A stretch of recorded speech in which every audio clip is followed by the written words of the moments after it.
Hello warriors, आपके अपने YouTube channel study हवैरियर्स में स्वागत है। आज की इस वीडियो में स्टडी हवैरियर्स आपके लिए लेके आया मध्यकालीन भारतीय इतिहास। ठीक है, हम इस क्वेश्चन में भारत मिडिवल हिस्ट्री के कुछ क्वेश्चन कवर करेंगे जो हमारे यूपी पीसीएस में, स्टेट पीसीएस में अक्सर आए हुए हैं। ठीक है, ये क्वेश्चन हमारे ये इसमें इस वीडियो में, इस सेशन में हम लोग 25 क्वेश्चन जो है डिस्कस करेंगे। 25 क्वेश्चन के अलावा हम एक्स्ट्रा क्वेश्चन को भी डिस्कस करेंगे, देखेंगे एनालिसिस के तौर पर, और सारे एक्स्ट्रा क्वेश्चन इसमें दिया जाएगा। तो ये क्वेश्चन, ये सीरीज जो चल रही है, हम जो है अभी स्टार्ट में मध्यकालीन इतिहास। ठीक है, आप लोगों को मध्यकालीन इतिहास, मिडिवल हिस्ट्री पढ़ाया जाएगा। उसके बाद मिडिवल हिस्ट्री के बाद क्या कहते हैं, मॉडर्न हिस्ट्री के बाद एंशिएंट हिस्ट्री पढ़ाया जाएगा। तो इसमें वीडियो में हम 25 क्वेश्चन के सीरीज लेकर आएंगे, जिसमें हम ये क्वेश्चन किसी न किसी एग्जाम में पूछे ही गए हैं। State PCS, IAS, PCS, RO, ARO जो भी है, ठीक है, इसमें पूछे गए हैं। तो इसमें हम क्वेश्चन के अलावा, इस जो क्वेश्चन दिया हुआ है 25 क्वेश्चन के अलावा हम लोग एनालिसिस जब करेंगे उसके तौर पे और एक्स्ट्रा भी क्वेश्चन ऐड करेंगे। तो चलिए पहला क्वेश्चन हम लोग देखते हैं। पहला हमारा क्वेश्चन है, पैगंबर हजरत मोहम्मद साहब का जन्म कब हुआ था? तो कब हुआ था? ऑप्शन ए 527 ईस्वी पूर्व, ऑप्शन बी 622 ईस्वी पूर्व, ऑप्शन सी 642 ईस्वी पूर्व, ऑप्शन डी 692 ईस्वी पूर्व। इसका आंसर है ऑप्शन ए 570 ईस्वी पूर्व। तो हजरत मोहम्मद साहब जी का जो जन्म हुआ था, कहाँ हुआ था? मक्का में हुआ था, सऊदी अरब के मक्का में हुआ था। सॉरी दोस्तों, ये वीडियो मोबाइल से बन रही है तो उतना साफ जो है हम यहाँ पे लिख नहीं सकते हैं, तो आप लोग वॉइस से समझने की कोशिश कीजिएगा, है ना। तो हज़रत मोहम्मद साहब जो थे इस्लाम धर्म के प्रचारक थे, प्रवर्तक थे। इनका जन्म जो हुआ था, कहाँ हुआ था? मक्का में हुआ था, सऊदी अरब के। और इनका जो डेथ हुई थी, तो कब हुई थी? इनकी डेथ जो हुई थी 632 ईस्वी पूर्व में हुई थी। ठीक है, ईसा पूर्व, ठीक है, ईसा पूर्व में हुई थी। चलिए हम नेक्स्ट क्वेश्चन हम लोग देखते हैं। अगला हम लोग का क्वेश्चन है, हिंद मतलब भारत की जनता, हिंद भारत की जनता के संदर्भ में हिंदू शब्द का प्रयोग किसने किया था? तो भारत की जनता के लिए जो हिंदू शब्द का प्रयोग किसने किया था? तो ऑप्शन ए यूनानियों ने किया था, ऑप्शन बी रोमासियों ने किया था, ऑप्शन सी चीनियों ने किया था, ऑप्शन डी अरबों ने किया था। तो ये हमारा क्वेश्चन आईएएस 1995 में पूछा गया था। कितने में? 1995 में पूछा गया। तो भारतवासियों के लिए जो हिंदू शब्द का, ठीक है, हिंद शब्द का प्रयोग किसने किया था? तो किसने किया था? इसका ऑप्शन है, इसका आंसर है ऑप्शन डी, अरबों ने किया था। किसने किया था? अरबों ने किया था। जैसे हम लोग अक्सर देखते रहते हैं कि हमारे भारत का नाम जो है, भारत किसके नाम पे पड़ा? तो ऋग्वेद में कहीं कहीं उल्लेख है, किसमें? ऋग्वेद में कहीं जो है उल्लेख है कि जो हमारा भारत का जो नाम पड़ा था वो भरत कबीले के नाम पर भारत नाम पड़ा था। लेकिन कहीं कहीं जो विज्ञान कुछ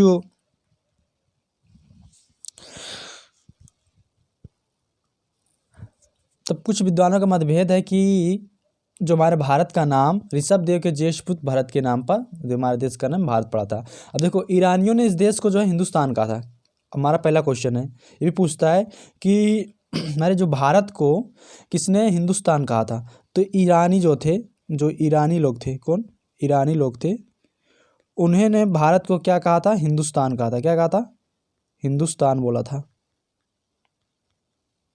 ठीक है, अब जो है इंडिया किसने बोला था? तो इंडिया शब्द जो है यूनानियों ने बोला था। किसने? ये जो यूनानी लोग थे, हमारे भारत को इंडिया बोले थे। ठीक है, जो इंडस नदी के बेस पे, जो सिंधु नदी थी उसको पहले इंडस कहते थे, तो उन्होंने क्या? इंडिया बोला था। चलिए अब नेक्स्ट क्वेश्चन हम लोग देखते हैं। तो ये हमारा क्वेश्चन जो है नोट डाउन करते रहिएगा। इसमें से ये एक क्वेश्चन तो होगा ही, इसके साथ साथ जो एनालिसिस के तौर पे हम कई सारे क्वेश्चन कराएंगे। तो इसमें थोड़ा लिखने में थोड़ा दिक्कत हो सकती है, थोड़ा समझ में ना आए, लेकिन क्वेश्चन हम बोल रहे हैं वॉइस के तौर पे, आप इसको समझने की कोशिश कीजिएगा। आशा है कि आप लोग समझोगे। चलिए नेक्स्ट क्वेश्चन हम लोग देखते हैं। अगर अपने यूट्यूब चैनल स्टडी हब को सब्सक्राइब नहीं किया तो सब्सक्राइब कर लो, और इसको एक स्टडी हब वैरियर्स को एक बड़ा फैमिली बनाना है। इस चैनल पे हम जो ज़्यादा से ज़्यादा वीडियो अपलोड करके, ज़्यादा से ज़्यादा अच्छे से अच्छे कंटेंट अवेलेबल करा के आप लोग की प्रिपरेशन को, कॉम्पिटिटिव एग्जाम की तैयारी को एक नया रन फास्ट देना है, ठीक है। एक ऐसी ट्रैफिक पे लेके जाना है कि हमारी ट्रेन की रफ्तार इतनी तेज़ हो जाए कि कोई पकड़ ना सके, है ना। तो बहुत फास्ट करना है, तैयारी इतना अच्छे से करा देनी है कि पहले नंबर तो जो हम क्वेश्चन देंगे वो क्वेश्चन कब एग्ज़ाम में आए रहेंगे, और क्वेश्चन जो है एग्ज़ाम के पॉइंट से एकदम must most most must must must important रहेगा, है ना। तो चलिए अब देखते हैं अगला क्वेश्चन हमारा है। अगला हमारा क्वेश्चन है, भारत पर पहला मुस्लिम आक्रमण किस वर्ष हुआ था।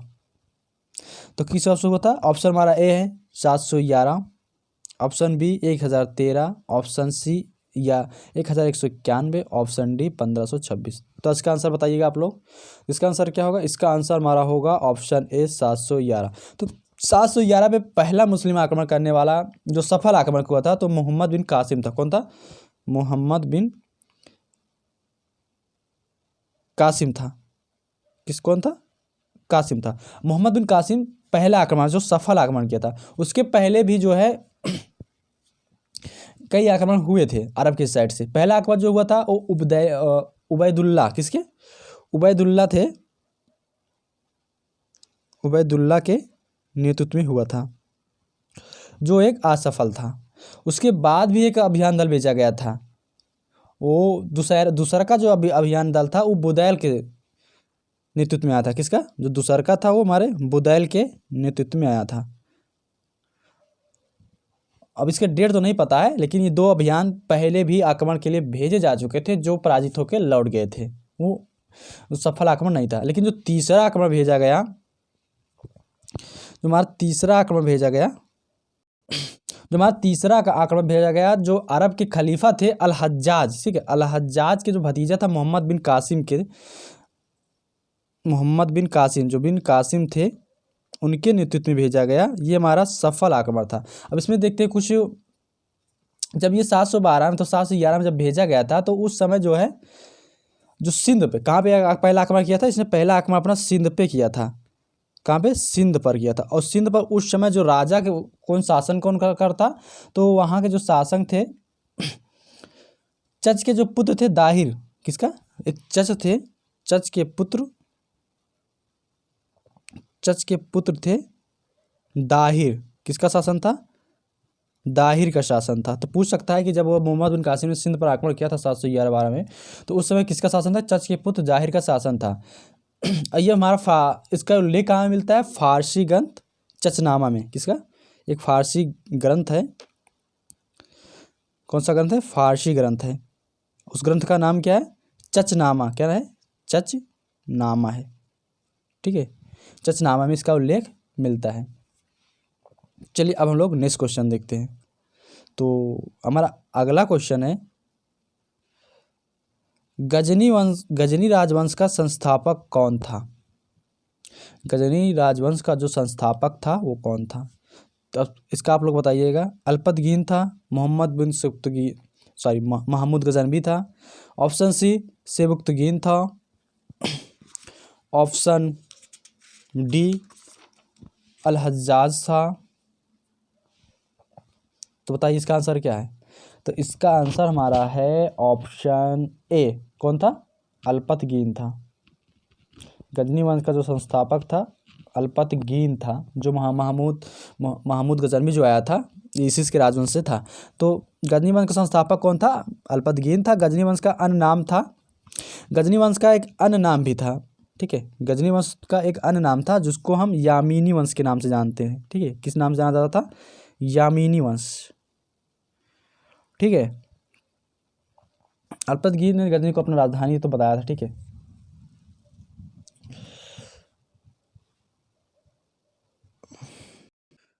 चलिए हम लोग नेक्स्ट क्वेश्चन देखते हैं। अगला हमारा क्वेश्चन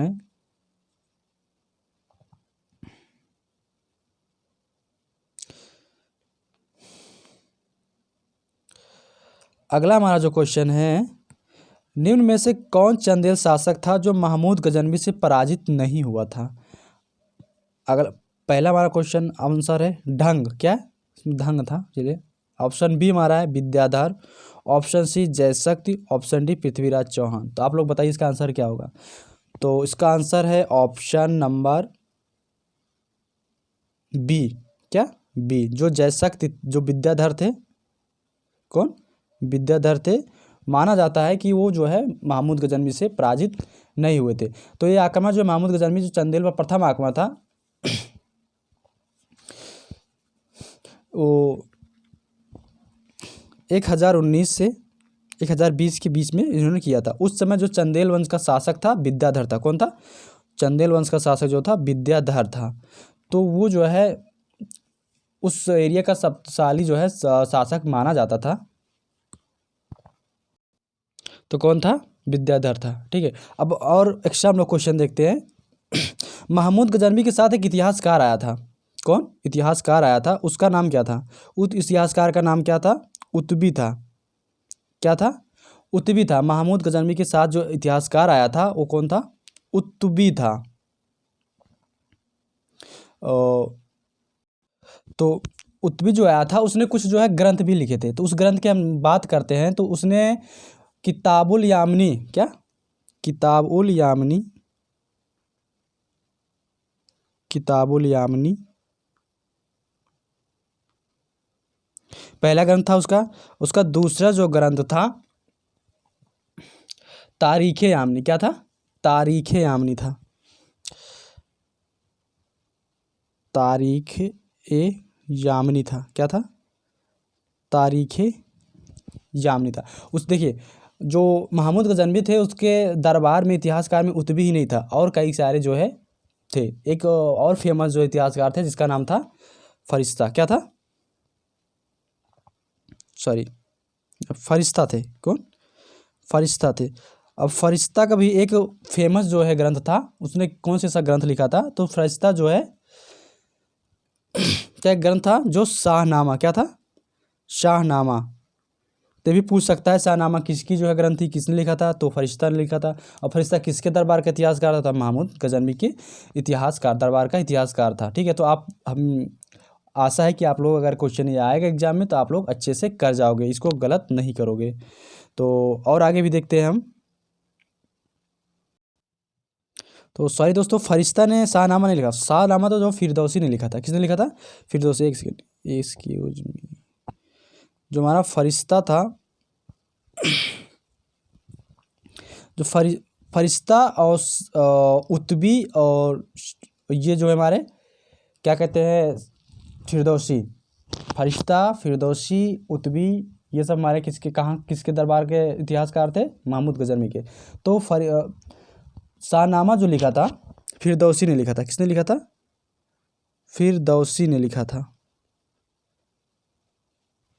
शाहनामा जो तो फिरदौसी ने लिखा था। ठीक है, अब जो है फिर अब फरिश्ता ने क्या क्या लिखा था उसके बारे में बात करते हैं। फरिश्ता किसके दरबार के इतिहासकार थे? तो महमूद गजनवी के थे। फरिश्ता ने जो जो लिखा था तारीख फरिश्ता लिखा था। क्या लिखा था उसने? तारीख फरिश्ता लिखा था। और उसका एक ग्रंथ और था गुलशन ए इब्राहिमी। क्या? गुलशन ए इब्राहिमी। क्या था? इब्राहिमी। गुलशन ए इब्राहिमी। ठीक है, तो शाहनामा किसने लिखा था? तो फिरदौसी ने लिखा था, फरिश्ता ने नहीं लिखा था।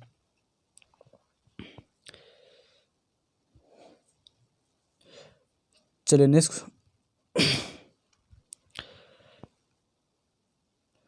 और महमूद गजनवी के शासनकाल में एक और जो है प्रसिद्ध इतिहासकार आए थे। कौन आया था? जो 11वीं सदी में जो है महमूद गजनवी के साथ एक और प्रसिद्ध इतिहासकार आया था जिसका नाम था अल-बुरूनी। क्या नाम था? अल-बुरूनी था। अल-बुरूनी था। अल-बुरूनी का भी एक फेमस जो है ग्रंथ था। उसकी पुस्तक का नाम क्या था? किताबुल हिंद। क्या था? किताबुल हिंद था। क्या था? अल-बुरूनी किसके शासनकाल में आया था? तो अल-बुरूनी जो भारत आया था महमूद गजनवी के शासनकाल में आया था और उसका एक फेमस जो है ग्रंथ था। क्या था? किताबुल हिंद था।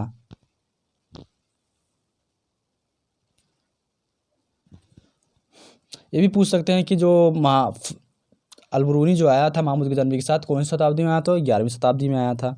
अलबरूनी का जो फेमस पुस्तक थी तो किताबुल हिंद किसने लिखा था? अलबरूनी ने लिखा था। फिरदौसी शाहनामा के लेखक कौन थे? तो फिरदौसी थे। और फरिश्ता जो ने क्या क्या लिखा? फरिश्ता ने तारीख फरिश्ता लिखा था और गुलशन इब्राहिमी लिखा था।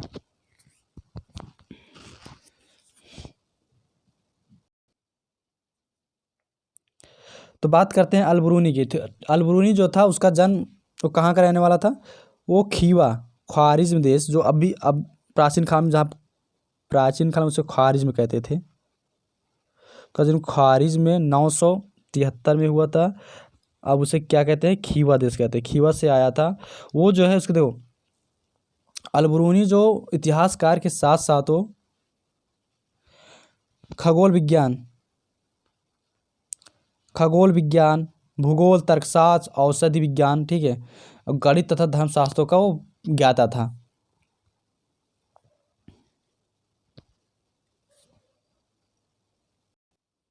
अलबरूनी की एक जो है क्या कहते हैं, अरबी भाषा में एक रचना थी। क्या? अरबी भाषा में भी पूछ सकता है कि अरबी भाषा में अलबरूनी कौन सी एक रचना की थी? तो तहकीके हिंद। क्या किसकी रचना की थी उसने? किसकी रचना की थी उसने? तहकीके हिंद की। किसकी? तहकीके हिंद की रचना उसने की थी। किसकी? तहकीके हिंद की रचना उसने की थी। चलिए अब हम लोग नेक्स्ट क्वेश्चन देखते हैं।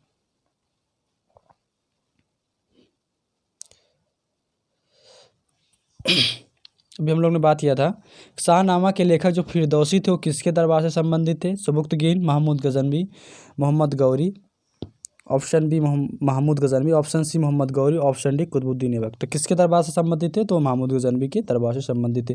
फिरदौसी के बारे में हम लोग बात कर चुके हैं। फिरदौसी जो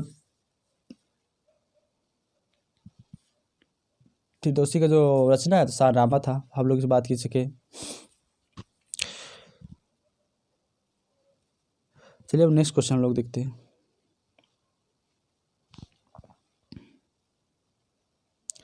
अगला हम लोग का क्वेश्चन है, किसने एक तरफ संस्कृत मुद्रा लेख के साथ चांदी के सिक्के के निर्मित किया था? तो ऐसा कौन सा शासक था जो एक तरफ संस्कृत मुद्रा लेख के साथ चांदी के सिक्के का निर्माण किया था? Option A Mohammad bin Qasim, option B Mahmud Ghaznavi, option C Sher Shah Suri, option D Akbar. तो आप लोग बताइए कौन थे? तो इसका ऑप्शन क्या है? इसका ऑप्शन है ऑप्शन बी। कौन है? ऑप्शन बी महमूद गजनवी था। कौन था? महमूद गजनवी था,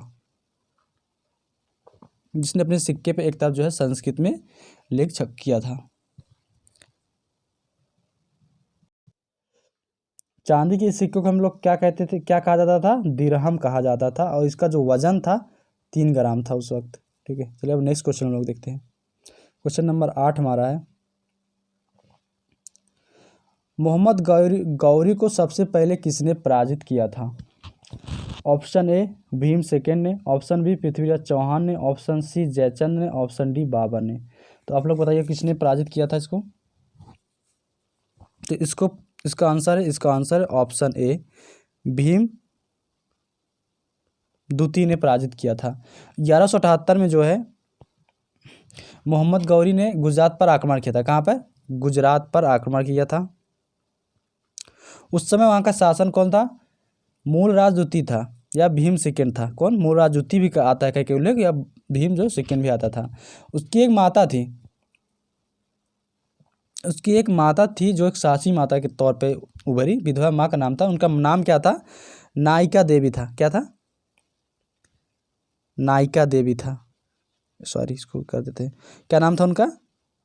नायिका देवी था, जो विधवा थी। उन्हों के साथ मिलकर जो है भीम सेकेंड ने क्या किया था? मोहम्मद गौरी को पराजित किया था। ये युद्ध कहाँ हुआ था? आबू पर्वत के पास हुआ था। कहाँ हुआ था? आबू पर्वत के पास, गुजरात पे पड़ता है, वहाँ पर हुआ था। ठीक है, चलिए अब नेक्स्ट क्वेश्चन हम लोग देखते हैं।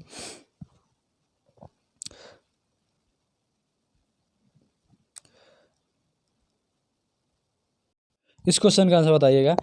किस मुस्लिम शासक के सिक्कों पर देवी लक्ष्मी की आकृति बनी है? Option A Mohammad Ghori, option B Akbar, option C Sher Shah Suri, option D Alauddin Khilji. तो इसका आंसर क्या है? इसका आंसर है ऑप्शन ए, मोहम्मद गौरी ने एक सिक्का जो है प्रचलित किया था जिसपे देवी लक्ष्मी की आकृति बनी थी।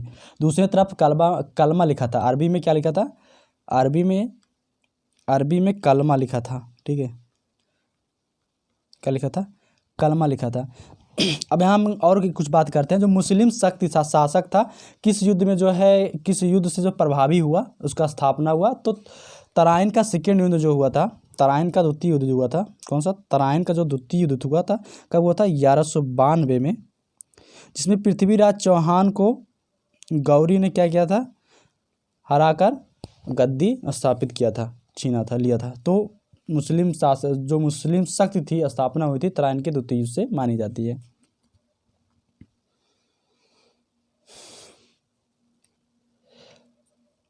अब एक बात और करते हैं। मोहम्मद गौरी का जो दास था तो कौन था? कुतुबुद्दीन ऐबक था। कौन था?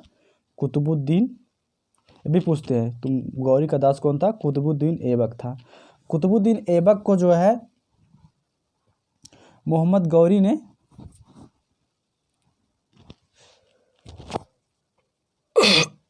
सॉरी,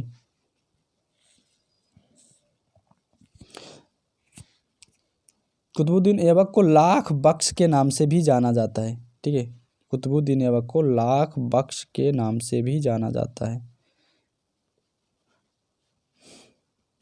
चलिए नेक्स्ट क्वेश्चन हम लोग देखते हैं।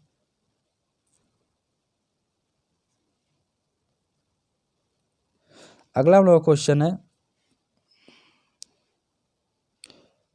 मोहम्मद गौरी के किस दास ने बंगाल एवं बिहार पर विजय प्राप्त की थी?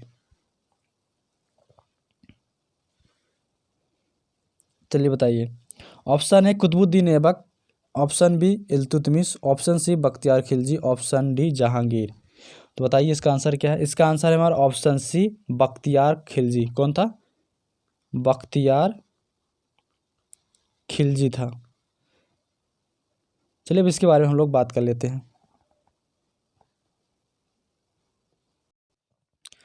तो अब बात करते हैं, उस समय बिहार और उत्तरी बंगाल में जो शासन करते थे, बिहार और उत्तरी बंगाल में शासन करते थे, जब मोहम्मद गौरी जब वो बख्तियार काकी खिलजी को बिहार और उत्तरी बंगाल पर आक्रमण करने के लिए भेजा था, तो उस समय जो शासन था गौरी तथा ऐबक का था। किसका था?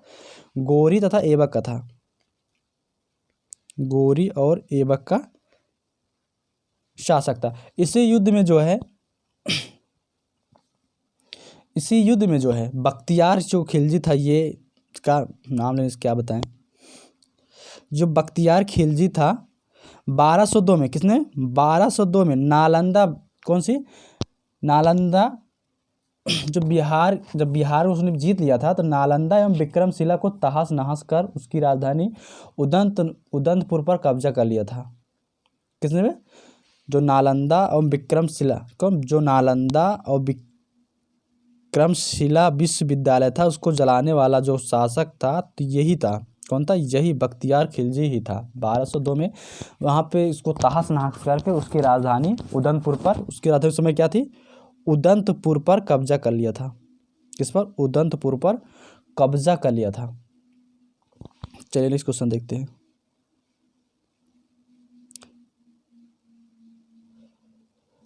अगला हम लोग क्वेश्चन है, गुलाम वंश का प्रथम शासक कौन था? ऑप्शन ए बाबर था, ऑप्शन बी इल्तुतमिश था, ऑप्शन सी रजिया सुल्तान थी, ऑप्शन डी कुतुबुद्दीन ऐबक था। तो बताइए आप लोग। गुलाम वंश का इसका आंसर है ऑप्शन डी। गुलाम वंश का जो शासक था कुतुबुद्दीन ऐबक था। कौन था? कुतुबुद्दीन ऐबक था। एक बात हम लोग यहाँ पे पूछा जाता है कि गुलामों का गुलाम किसे कहा जाता है? तो इल्तुतमिश को कहा जाता है। और रजिया सुल्तान जो थी दिल्ली सल्तनत की पहली महिला शासक थी। तो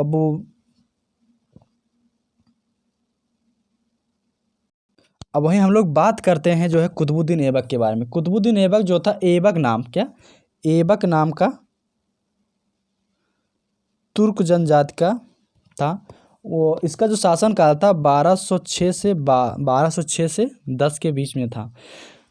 इसे जो है निसारपुर के काजी फरुखुद्दीन अब्दुल अजीज कुकी ने एक दास के रूप में खरीदा था।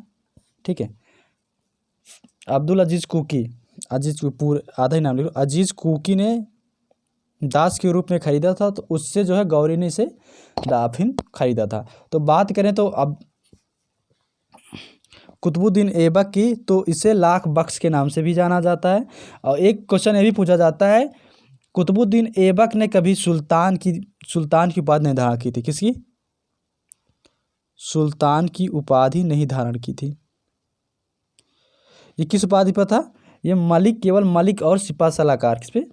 मलिक और सिपा सलाहकार की पदवियों से ही आपको संतुष्ट रखा। किसके?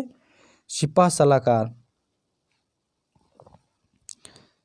सलार के ही पद से अपने आप को संतुष्ट रखा था। ठीक है, बस।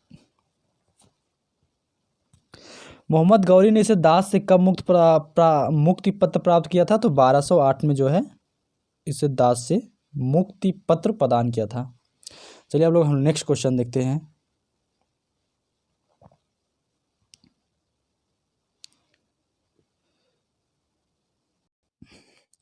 अगला हम लोग का क्वेश्चन है, किस सुल्तान ने प्रसिद्ध कुतुब मीनार के निर्माण में योगदान नहीं दिया था? Option A Qutbuddin Aibak, option B Iltutmish, option C Ghiyasuddin Tughlaq, option D Firoz Shah Tughlaq. इसका ऑप्शन क्या है? इसका आंसर है गयासुद्दीन तुगलक। कौन? गयासुद्दीन तुगलक ने इसमें अपना योगदान नहीं दिया था। अब बात करें, कुतुबुद्दीन ऐबक ने ही 2.5 दिन का झोपड़ा बनवाया था, जो एक क्या थी? एक मस्जिद थी। क्या थी? एक मस्जिद थी। और कुतुबुद्दीन ऐबक ने की जो राजधानी थी उस समय, कुतुबुद्दीन ऐबक की जो राजधानी थी क्या थी? लाहौर थी। क्या थी? लाहौर थी। अब बात करते हैं यहाँ कुतुब मीनार की।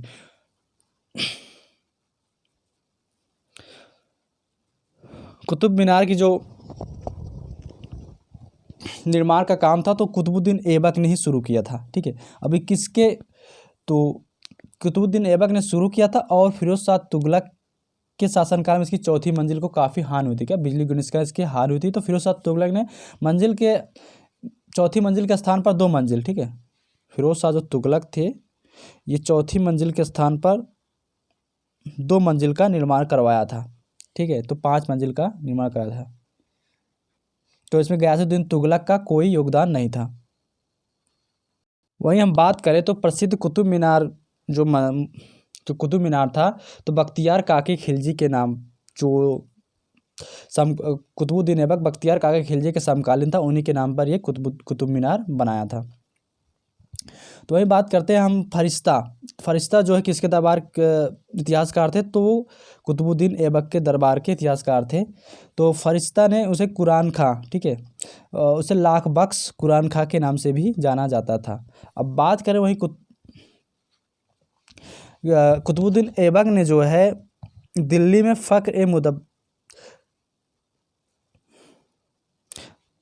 कुव्वत उल इस्लाम, क्या? कुतुबुद्दीन ऐबक ने दिल्ली में कुव्वत उल इस्लाम लाम की मस्जिद नामक मस्जिद का भी निर्माण करवाया था। वो 2.5 दिन की झोपड़ा जो अजमेर में राजस्थान में जो निर्माण करवाया था, वो हमारी एक मस्जिद थी, सो पता ही। और बात करें सुल्तान कुतुबुद्दीन ऐबक की जो मृत्यु हुई थी, वो चौगान, मतलब ठीक है, पोलो खेलते समय, ठीक है, घोड़े से गिरने के कारण उनकी मृत्यु हुई थी। तो नेक्स्ट क्वेश्चन की हम लोग बात करते हैं। वही बात करते हैं, सबसे पहले दिल्ली सल्तनत में सबसे पहले दिल्ली को सल्तनत की राजधानी के रूप में स्थापित किया था, तो किसने किया था? इल्तुतमिश थे। जो दिल्ली सल्तनत में सबसे पहले दिल्ली को राजधानी के रूप में किसने किया था? तो इल्तुतमिश ही थे। ठीक है, रजिया सुल्तान के पापा जी थे। दिल्ली का प्रथम मुस्लिम शासक जो भी था, तो इल्तुतमिश को ही माना जाता है। किसको? इल्तुतमिश को ही माना जाता है। दिल्ली का प्रथम मुस्लिम शासक इल्तुतमिश को ही माना जाता है। तो वहीं बात करें हम, जो मंगोल आक्रमणकारी होते थे, ठीक है, जो मंगोल आक्रमणकारी चंगेज खां थे, तो किसके शासनकाल में आया था? तो इल्तुतमिश के ही शासनकाल में, ठीक है, ये भी क्वेश्चन पूछता है, मंगोल आक्रमणकारी चंगेज खां किसके शासनकाल में आया था? चंगेज खां जो था वो इल्तुतमिश के ही शासनकाल में, किसके? इल्तुतमिश के ही शासनकाल में आया था। ठीक है। चंगेज खां का एक नाम तेमुचिन भी था। चलिए नेक्स्ट क्वेश्चन हम लोग देखते हैं। अगला हम लोग क्वेश्चन है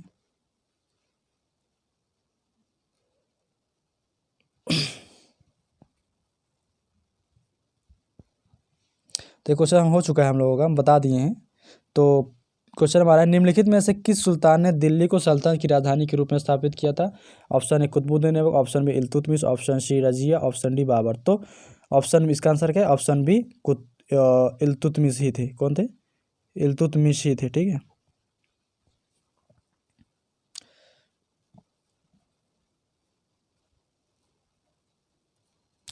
एक इल्तुतमिश ने एक बिहार में अपना एक सूबेदार नियुक्त किया था। किसे सूबेदार नियुक्त किया था? उसका नाम क्या था? मलिक जानी था। क्या था? मलिक जानी था। चलिए नेक्स्ट क्वेश्चन देखते हैं। अगला हम लोग क्वेश्चन क्या है?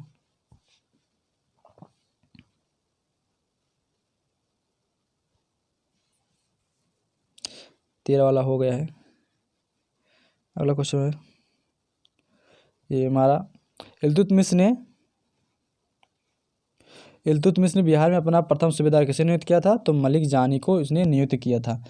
कब? 1225 में जो है इल्तुतमिश ने बिहार शरीफ एवं बाढ़ पर अधिकार का राजमहल की पहाड़ियों पर क्या किया था? उसने कब्जा कर लिया था। एवाज को किसको पराजित करके? एवाज को पराजित करके वहाँ पर उसने कब्जा कर लिया था। तो नेक्स्ट क्वेश्चन हम देखते हैं। अगला क्वेश्चन हम लोगों का है,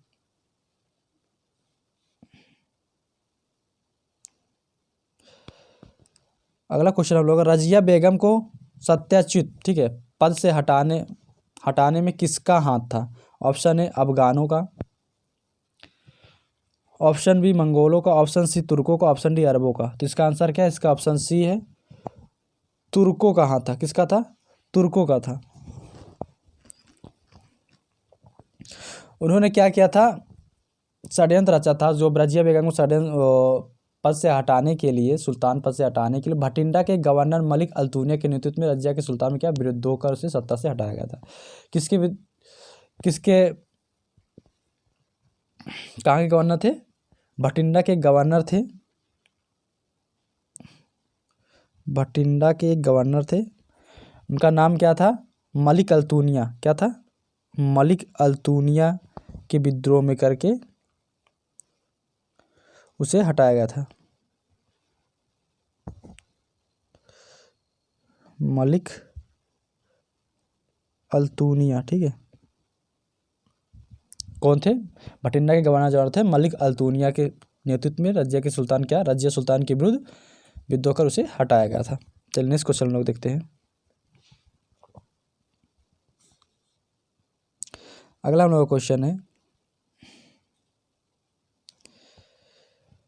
दिल्ली के किस सुल्तान के विषय में कहा गया कि उसने रक्त और लौह की नीति अपनाई थी? तो इसका ऑप्शन है Iltutmish, option B Balban, option C Jalaluddin Firoz Shah Khilji, option D Firoz Shah Tughlaq. तो इसका आंसर क्या है? इसका आंसर ऑप्शन बी बलबन। ठीक है। किसने? बलबन। बलबन का पूरा नाम क्या था? गयासुद्दीन बलबन था। बलबन जो है 1266 से 1287 तक सुल्तान के रूप में क्या किया था? शासन किया था। उसे जो है एक और नाम से उलूग खां, क्या? उलूग खां के नाम से भी जाना जाता है। वो कैसा तुर्क था? वो इलबरी तुर्क था। कैसा तुर्क था? इलबरी राज, ठीक है, वंश से वो बिलोंग करता था, तुर्क था।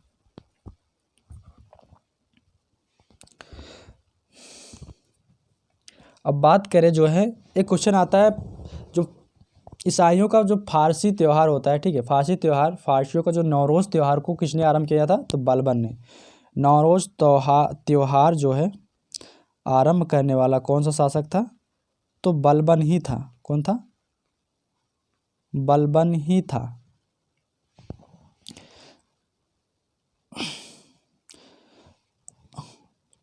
उस बलबन ने एक जो है उपाधि धारण की थी, जो उपाधि का नाम क्या था? जिल्ले इलाही। क्या? जिल्ले इलाही उपाधि धारण की थी। अपनी शक्ति को मतलब दिखाने के लिए उसने एक जिल्ले इलाही की उपाधि धारण की थी।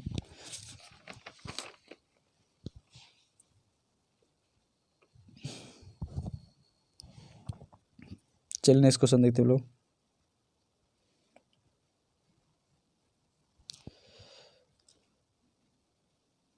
अगला हमारा क्वेश्चन है, जब उसने राजत्व प्राप्त किया तो वह शरीयत के नियमों और आदेशों से पूर्णतः स्वतंत्र था। बर्नी ने यह कथन किस सुल्तान के लिए कहा था? तो option A Iltutmish, option B Balban, option C Alauddin Khilji, option D Muhammad bin Tughlaq. इसका क्या आंसर है? इसका आंसर है ऑप्शन सी अलाउद्दीन खिलजी। तो बर्नी किसके दरबार का इतिहासकार था? तो अलाउद्दीन खिलजी के दरबार का इतिहासकार था। अब वही बात करें जो है अलाउद्दीन खिलजी जो एक उपाधि धारण की थी सिकंदर द्वितीय शाह ने। क्या?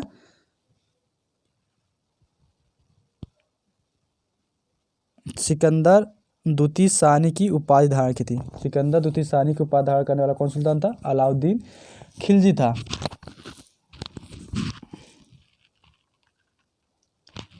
अलाउद्दीन का एक सेनापति था। अलाउद्दीन का एक सेनापति था जो मंगोलों के खिलाफ आक्रमण करते हुए मारा गया था। उसका नाम क्या था? जफर खान था। कौन था? जफर खान था। और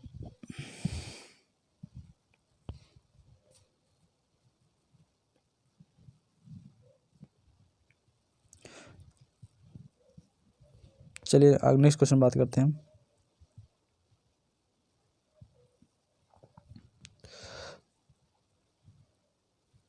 ये तो हो गया 18।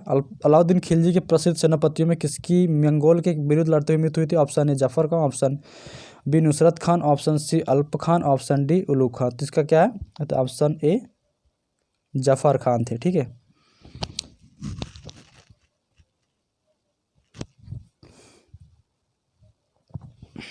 चलिए नेक्स्ट क्वेश्चन बात करते हैं। अगला हमारा क्वेश्चन है, रानी पद्मिनी का नाम अलाउद्दीन के चित्तौड़ विजय से जोड़ा जाता है, तो उनके पति का नाम क्या था? ये हमारा क्वेश्चन बिहार पीसीएस में आया हुआ था। तो अगला हमारा पहला क्वेश्चन है, Maharana Pratap Singh, option C Ranjit Singh, option D Raja Man Singh, option D Rana Ratan Singh. तो ये हमारा आईएएस में भी क्वेश्चन आ चुका है ये वाला क्वेश्चन। तो इसका आंसर है option D. Option D Rana Ratan Singh. क्या? राणा रतन सिंह थे। एक पद्मिनी की कहानी का आधार के एक लेखक थे। कौन? मलिक मोहम्मद जायसी ने। ठीक है। रानी पद्मिनी की कहानी किसने लिखा था? 1540 में मलिक मोहम्मद जायसी। ठीक है। मलिक मोहम्मद जायसी ने लिखा था।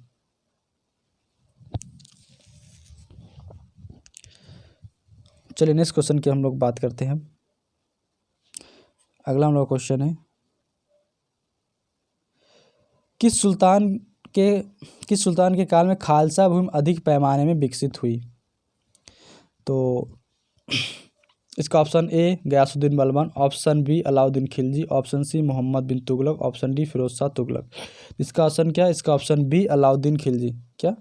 अलाउद्दीन खिलजी के शासनकाल में। किसके? अलाउद्दीन खिलजी के शासनकाल में खालसा भूमि अधिक पैमाने पर विकसित हुई थी।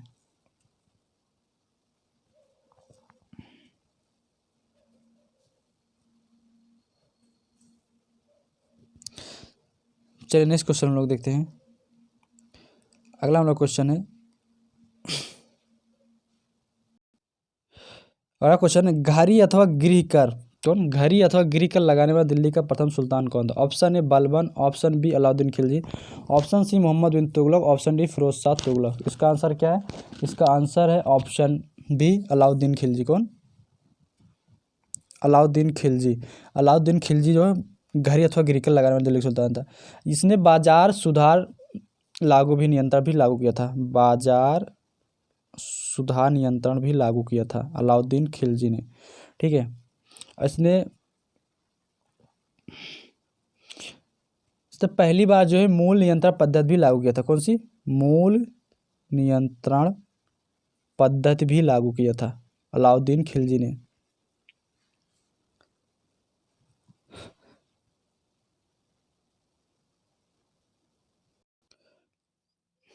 अलाउद्दीन खिलजी के शासनकाल में सबसे अगर का पूछा जाए कि सर्वाधिक बड़ी सेना, सबसे विशाल सेना किसके शासनकाल में थी, तो अलाउद्दीन खिलजी के शासनकाल की थी।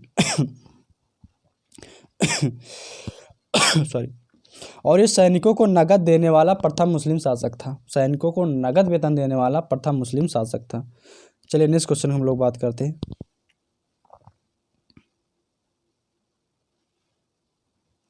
अगला क्वेश्चन है हमारा, अलाउद्दीन खिलजी के निम्न में से सेना अध्यक्षों में से कौन सा तुगलक वंश का प्रथम सुल्तान था?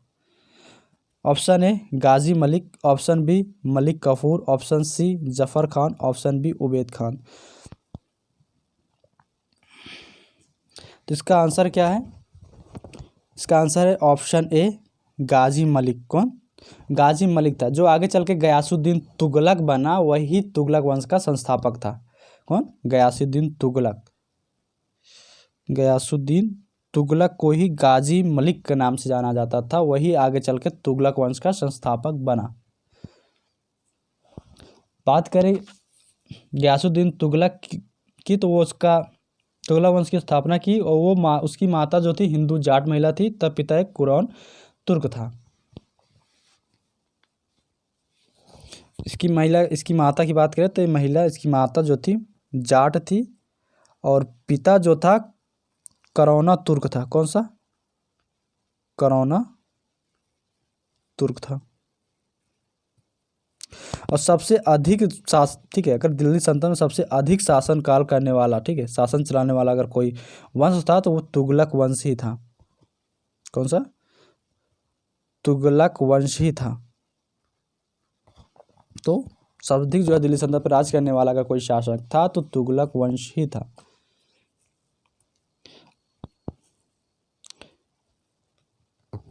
तुगलक वंश में एक जो है सल्तनत हुआ, सुल्तान जो इसे मोहम्मद बिन तुगलक। कौन? मोहम्मद बिन तुगलक जो हुआ, वो क्या सर्वाधिक विद्वान, ठीक है, सब सुल्तानों में से सर्वाधिक विद्वान का सुल्तान माना जाता है, तो मोहम्मद बिन तुगलक को माना जाता है सबसे पढ़ा लिखा सुल्तान। जैसे लिखा है ऑप्शन हमारा ये है, सॉरी, क्वेश्चन हमारा दिल्ली सल्तनत का सर्वाधिक विद्वान शासक जो खगोल शास्त्र, गणित और विज्ञान सहित अनेक विद्याओं में माहिर था, तो मोहम्मद बिन कौन था? तुगलक था। तुगलक ने एक अमीर कोही, क्या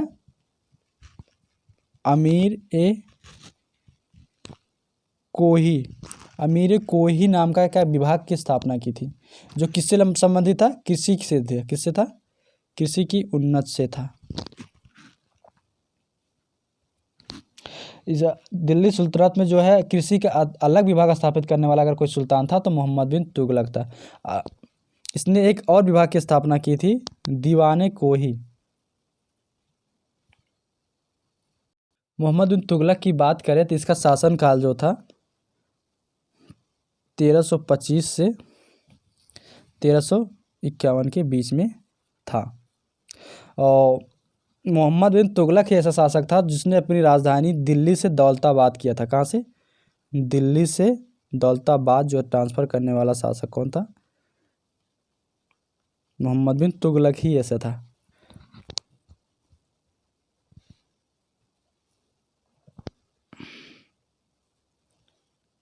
तो इसके शासनकाल में कौन आया था? Ibn Battuta. ठीक है, इब्न बतूता। कौन से इतिहासकार? Ibn Battuta.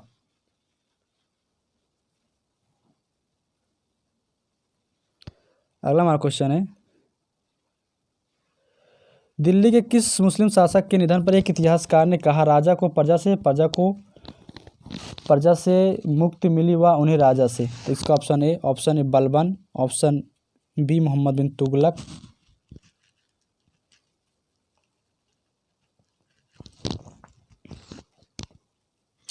Option C Alauddin Khilji, option D Sher Shah Suri. तो किसके शासक है? मोहम्मद बिन तुगलक के मरने पर। ठीक है, भारत में देखिए मोहम्मद बिन तुगलक जो था इसने एक सांकेतिक मुद्रा भी चलवाया था। किसका? सांकेतिक मुद्रा। इसके शासनकाल में चांदी की कमी पड़ जाने पर इसने एक सांकेतिक मुद्रा भी चलाया था। और इब्न बतूता जो आया था इसके शासनकाल में 1333 1333 से 1347 तक रहा था। और इब्न बतूता जो था कहाँ का था? मोरक्को का था।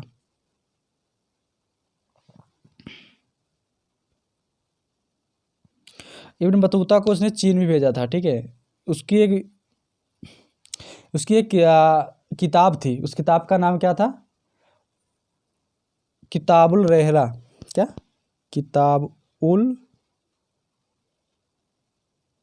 रहला, इब्न बतूता का ये किताब थी, लिखी थी, ये ठीक है।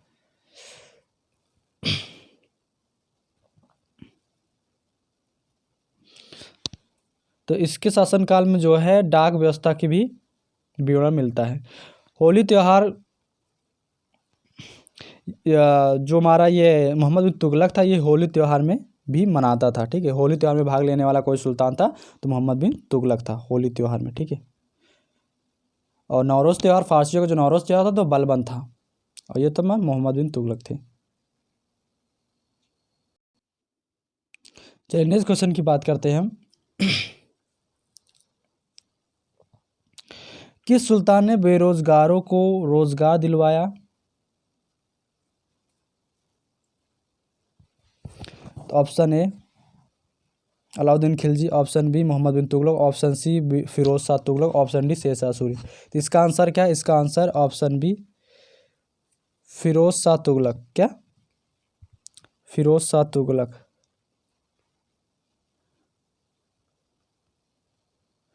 अब फिरोज शाह तुगलक की बात करें तो फिरोज शाह तुगलक जो है मोहम्मद बिन तुगलक के बाद गद्दी पर बैठा 1351 से 1388 तक रहा, ठीक है। अब इसकी बात करें तो इसने एक अलग विभाग भी स्थापित किया था जिसका नाम था दीवान बंदगाह, ठीक है। दीवान ए बंदगान विभाग की स्थापना किसने की थी? तो फिरोज शाह तुगलक ने की थी। इसने बेरोजगारों को रोजगार, ठीक है। इसने लोक निर्माण विभाग की भी स्थापना फिरोज शाह तुगलक ने ही करवाया था। और बात करें सर्वाधिक नाहरों की जाल किसके समय में फैला? तो नाहरों को बढ़ावा देने वाला सुल्तान अगर कोई था को बढ़ावा दिया तो फिरोज शाह तुगलक ही था।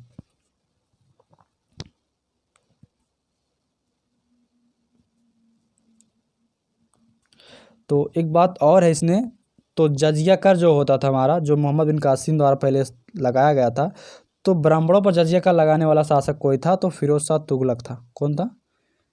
फिरोज शाह तुगलक ही था। इसने एक सिंचाई पे कर लगवाया था, उस कर का नाम था क्या?